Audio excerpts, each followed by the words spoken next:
Hello everybody, this is Chuck McBoundarybreaker, and this is Talking the Talk, where it's my new thing that I'm bringing to the show, where I basically talk about anything video game related, life related, anything at all. And today, if you can't tell by the title and what's going on your screen, we're talking about Life is Strange.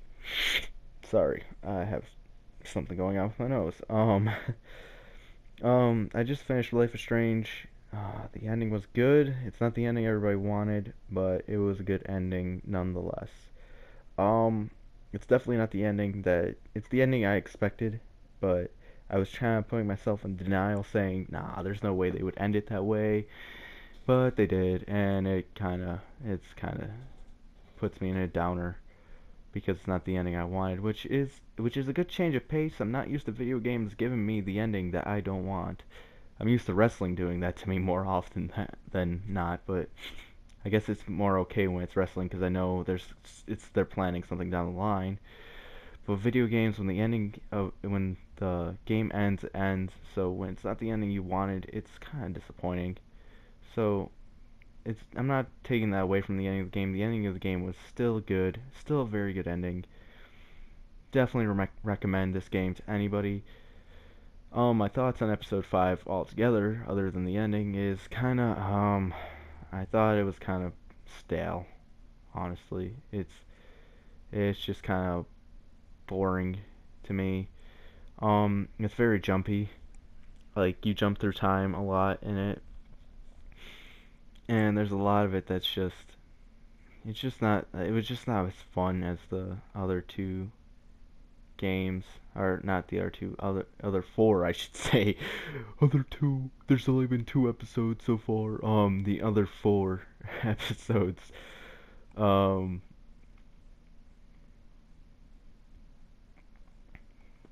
Uh.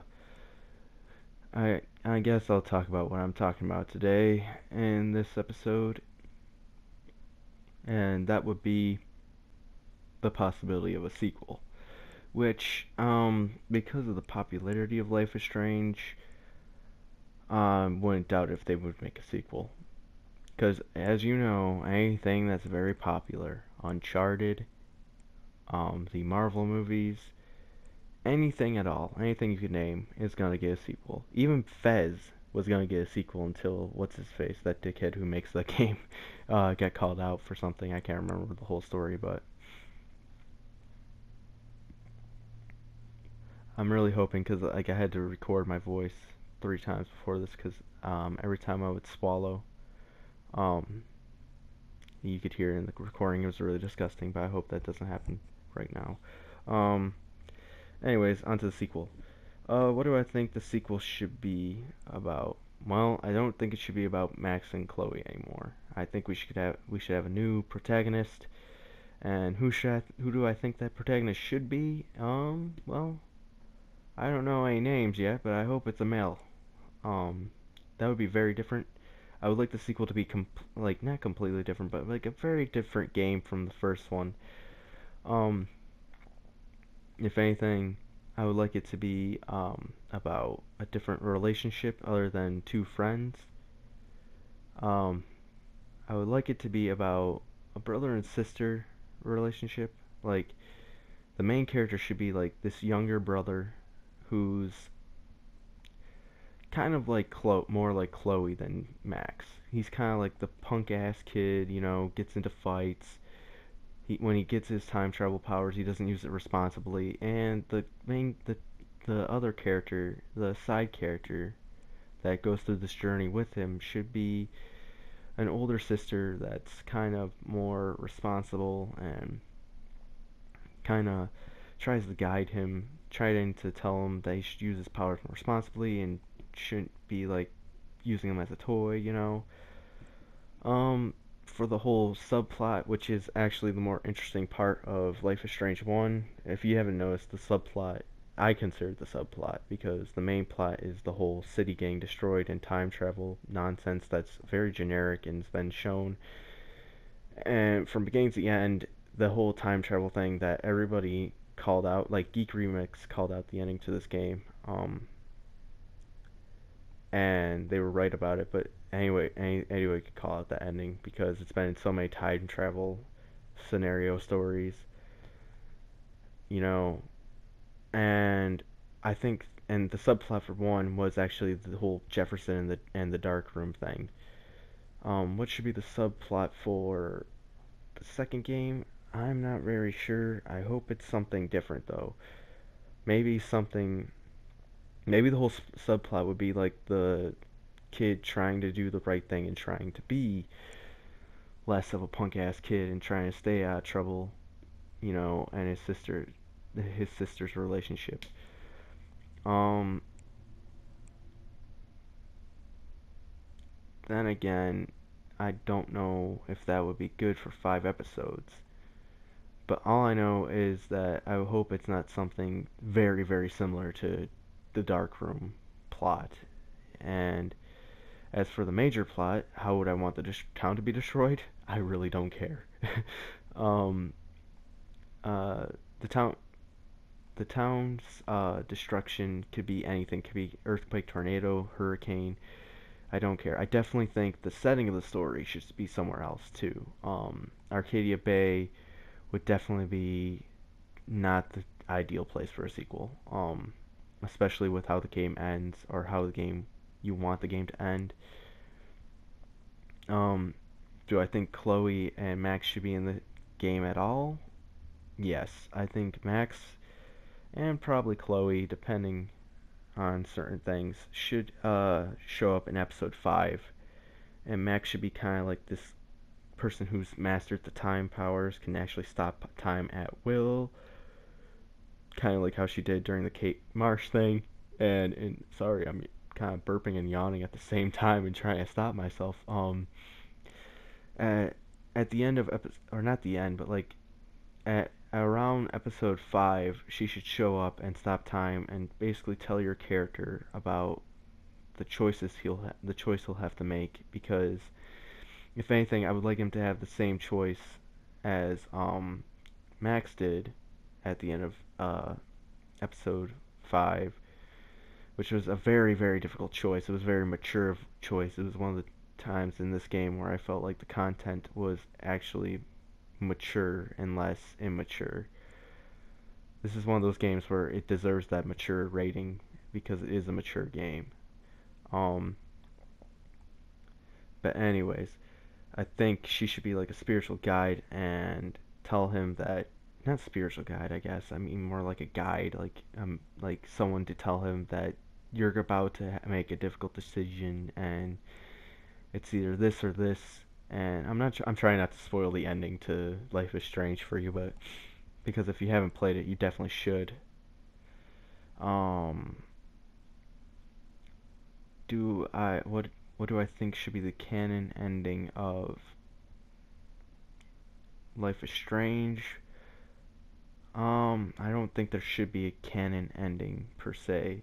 I think they should do is what they did with what Telltale did with the Walking Dead series, is that when Walking Dead season 2 started, it basically was any choices you made in season 1 and the DLC for season 1 crossed over to season 2. And that's how I think season 2 of Life is Strange should be, where the big ending is whatever you choose at the end is the ending that is canon. And I think for the ending of the second game, there should be 4 endings instead of 2. Because spoiler, there's 2 endings of Life is Strange, depending on what choice you make. And the way I see it, the ending of Life is Strange 2, or Season 2 of Life is Strange, should be more about, like this is how it should be. There's 4 endings, and it's determined on what choice you made in Season 1, which, say you make one choice, you stem off into 2 choices for the next game, or if you make the other choice, there's 2 choices. But anyways, the choice you make in Season 1 should be one of the determining factors, and whatever choice you make in Season 2. Now, obviously, like say season 2, I'm just gonna put filler choices right here. Say for the ending of the game you chose to eat the corn dog instead of the burger. Well, say in season 1 Max decided to eat the burger and you decided to eat the corn dog, you were like, oh, why don't you eat the corn dog? This is a dumb way to describe the endings because the endings are so big and epic, and I'm basically dumbing it down to corn dog and hamburger. But anyways, it's like the corn dog ending for both. Um, like say like, God, it's so hard to describe the ending I want for the next game without fucking spoiling the first game. If there is gonna be a next game, but say it's, oh man, I'm trying to think of a more epic way and easier way to describe this. But say you ended the game like you had to choose between killing John Stamos and not killing John Stamos. Well, killing John Stamos, there's a whole funeral scene and John Stamos is dead. Everybody's sad. Boo hoo. Anyways, in the second game, if you choose to kill, you have the option to kill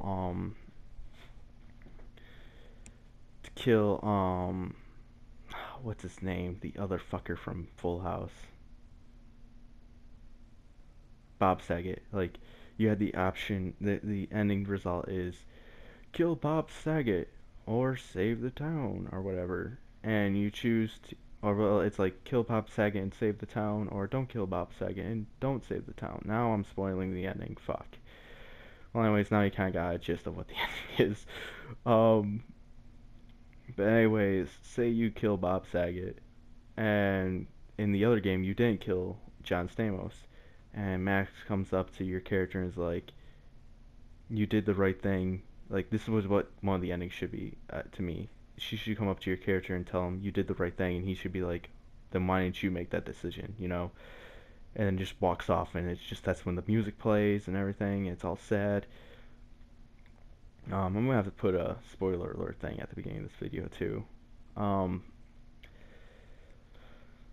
but anyways, I guess since I'm doing that, um, your options in the first game is the one that Greek Remix called out, which I figured was gonna be the ending too, but I didn't want it to be.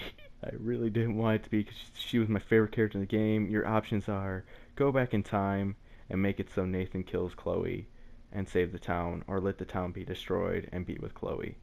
Now, all 4 endings of the second game should be kind of like this: saving the town in the first game, then it's either don't save the town or let your sister die.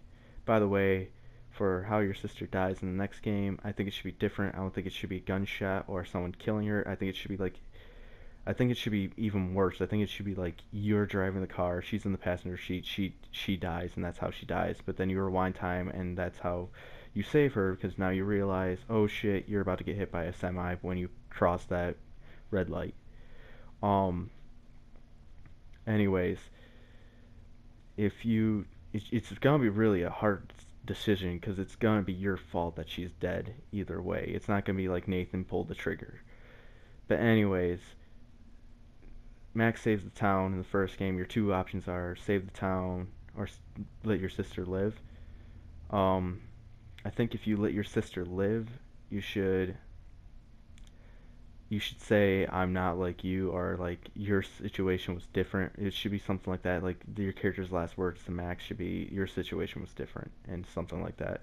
Or like I can't let my sister die, or like it's because it's a very different situation. It's not like I get your closest friend, you don't want to let him go, but like when it's a family member, it's kind of like multiplied. And I'm about to lose. Oh no, I'm not. Okay. Never mind, I'm still recording. I thought I was about to lose the recording for a minute, so I was gonna pause, but anyways, if you do decide to save the town instead of saving your sister on the Max save the town side, then it should be something like like she should tell him you made the right decision, and he should be like, I don't feel it, like at the funeral, he should say something like that after he says his last words to her. He goes, I don't feel like it. Music plays. He walks away sadly. Yada yada yada.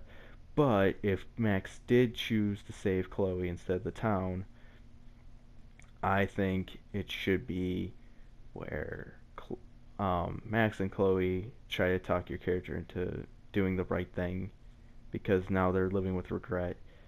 And if he doesn't do the right thing, I think it should be like this very heated ending where he kills both Max and Chloe to save his sister, because I feel like Max will rewind time every time he decides to save his sister just to get him to choose the right thing.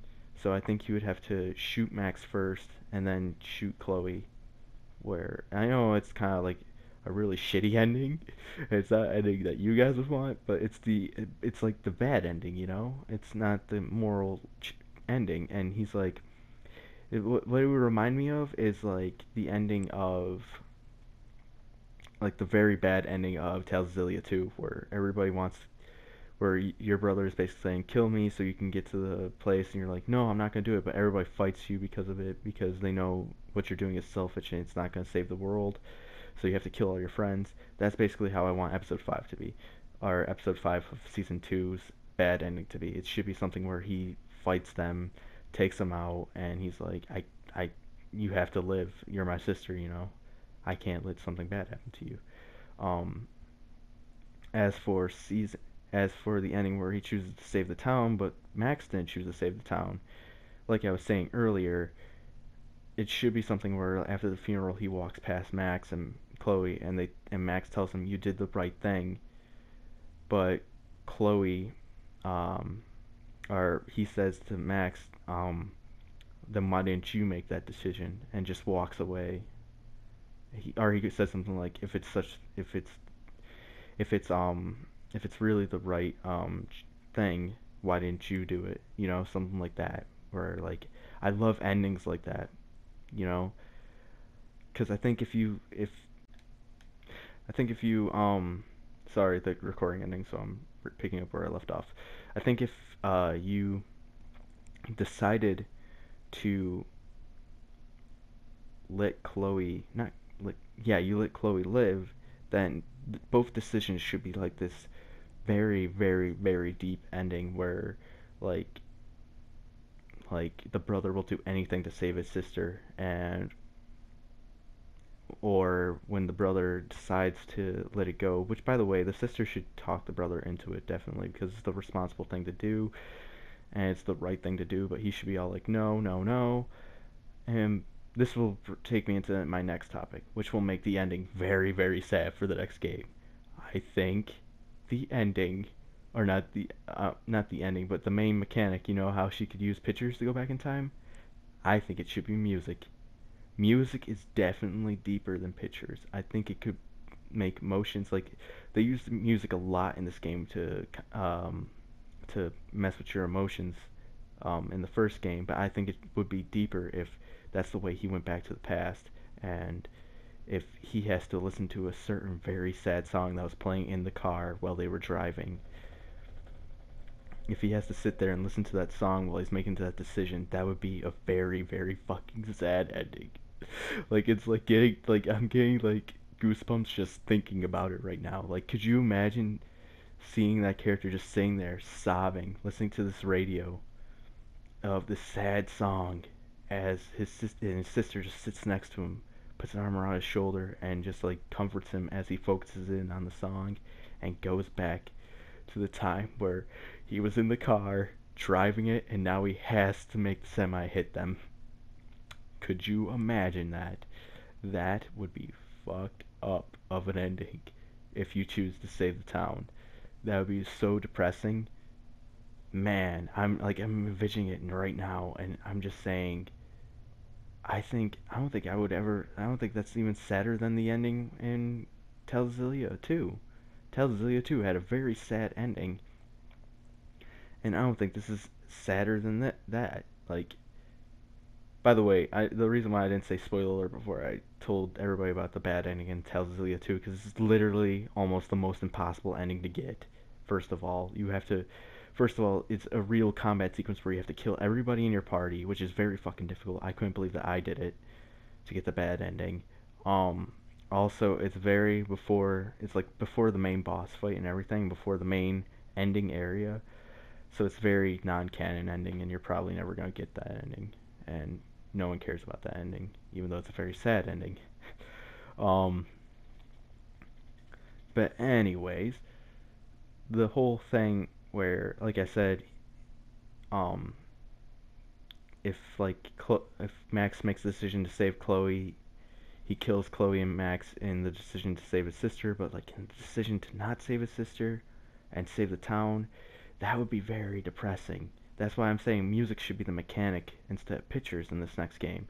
I don't know how that would work as a collectible. Maybe you find certain CDs and certain songs, or maybe you find certain album covers throughout the game, or maybe he still does take pictures, but like it's not how he like goes back in time.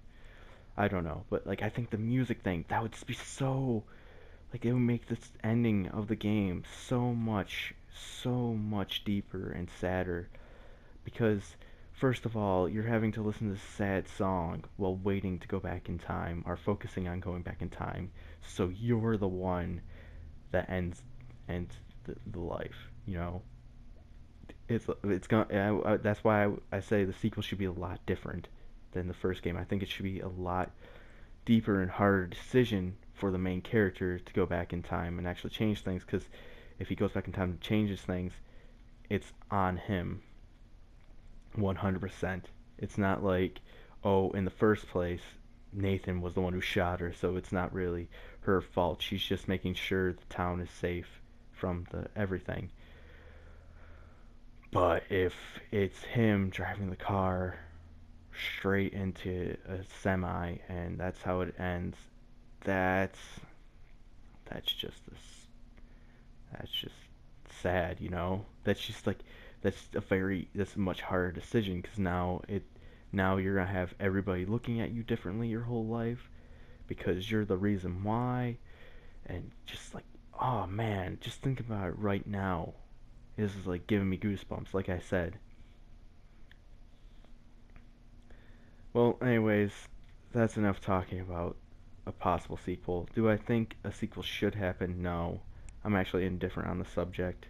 If it happens, it happens. If it doesn't, it doesn't. If it happens the way I want it to happen, I'm definitely gonna put that as a better game than fucking Life is Strange 1 because like that's just a harder decision at the end of the game. I don't think I could make that decision in real life.